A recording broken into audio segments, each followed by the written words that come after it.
me now, Republican Senator from South Carolina, Tim Scott. Senator Scott, you know, all this fear-mongering, tariffs and DOGE, as you can see on the screen, it's beginning to impact the stock market. So I know folks have got to be calling you up because, I mean, you can't watch the news if someone's not scaring people, deliberately in my mind. What are you telling constituents who are obviously concerned? I got to tell you, the average person in South Carolina, they are excited, enthusiastic about cutting waste, fraud, and abuse. The bottom line is simply this, Charles. It is about time that the federal government spent less so the average person in this country had more money in their pockets. Listen, under President Biden, the average family lost over $1,000 of spending power. It's time to return the money to the American people. That's great news. Not just good news, but great news, Charles. Speaking of returning money, when it's all said and done, depending on how much DOGE gets from those sofa cushions, would you be in favor of sending out a check, maybe $5,000? Yeah, I've heard that. Here's what we should do. We should finish our Tax Cuts and Jobs Act 2.0 so that the average American doesn't get a $5,000 check back. And last time, they had $6,000 more in their paychecks to spend. Let's just not set a goal of $5,000. Let's make sure they get every single penny they deserve. It's their money. Don't take it from them. You don't have to give it back to them.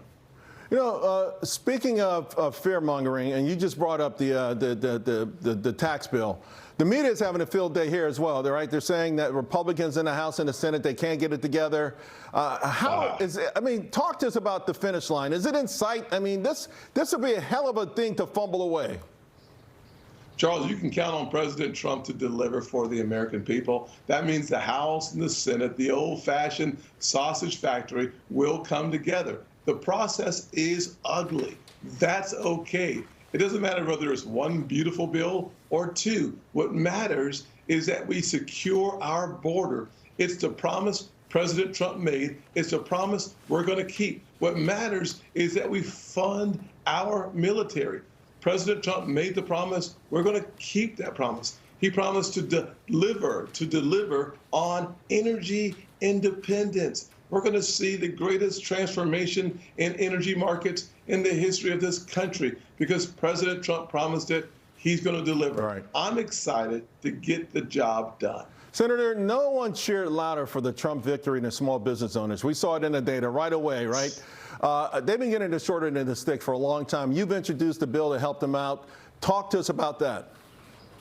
Yeah, bottom line is simply this. We need to make it easier for small businesses to succeed. My legislation allows us to raise more capital, put more investment in communities, create more jobs, have a higher standard of living, all because the American dream is possible in Idaho, as it is in South Carolina, as it is in, frankly, all the states across this country. What we're going to see is a revolution, a blue-collar comeback brought to you by the Republicans, led by Donald Trump. Speaking of this sort of optimism that you just described, this sort of this era of meritocracy boiling up to the top, you're developing talent and opportunities within the black community to focus on black excellence. Talk to us about that.